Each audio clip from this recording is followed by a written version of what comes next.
Suivez cet homme, il est l'un des fondateurs de ce monde extraordinaire. Ce monde, jeu d'ombre et de lumière, né d'un coup du sort.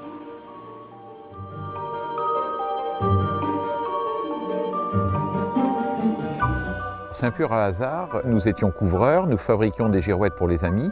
Et puis, un jour, un ouvrier est tombé malade. On lui a confié la fabrication de ces girouettes.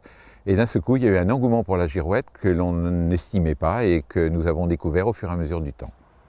Voici l'antre de la girouette du Val-de-Loire. Il ne demeure en France que 3 ou 4 ateliers de ce genre. Car si l'objet a pour fonction première d'indiquer le sens du vent, sa représentation et sa signification restent tout aussi importantes.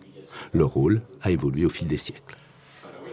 Les coques sont en fait les girouettes les plus anciennes que l'on trouve, qui étaient sur les églises.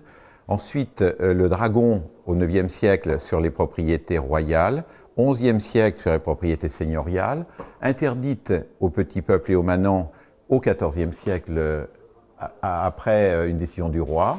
Et l'abolition du privilège de la girouette s'est fait à la Révolution.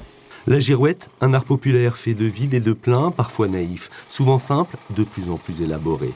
Autrefois en zinc, elle est désormais fabriquée en cuivre. Nous employons beaucoup le cuivre, car le cuivre, justement, sa particularité, c'est que plus l'air est pollué, plus il se protège, plus il va se renforcer. Vous voyez, il va se protéger justement avec l'air. Tandis que le zinc, plus l'air va être pollué, plus il va se détruire. Le zinc va avoir une durée de vie à peu près de 80 ans. Le cuivre va avoir une durée de vie plus de 200 ans. Symbole chrétien puis républicain, placé à des fins protectrices ou conjuratoires, nommé girouet sur les gabarres, la girouette était au Moyen-Âge signe de puissance. Les gens ne savaient pas lire à cette époque-là. Donc en fait, dans les propriétés royales, on avait des dragons et le nombre de dents matérialisait la grandeur de la propriété. La girouette a même joué un rôle économique, aux conséquences encore visibles, il y a peu. L'anecdote des seigneurs est assez amusante parce qu'aujourd'hui, on sait que les seigneurs ont obligé les commerçants et les artisans à avoir une enseigne ou une girouette, et c'était tout simplement la taxe professionnelle qui a démarré quasiment au XIe siècle. Dans le village du Coudray-Macquart, les girouettes ont repris place sur les toits des maisons. On en dénombre pas moins de 80, une réappropriation de cet emblème vieux de 12 siècles. Là, on a le forgeron.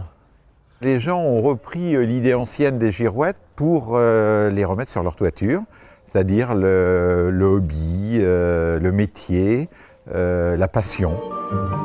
Et les girouettes du village s'envolent désormais aux 4 coins du monde, comme un symbole. La dernière sortie de l'atelier orne aujourd'hui une riche demeure en Australie.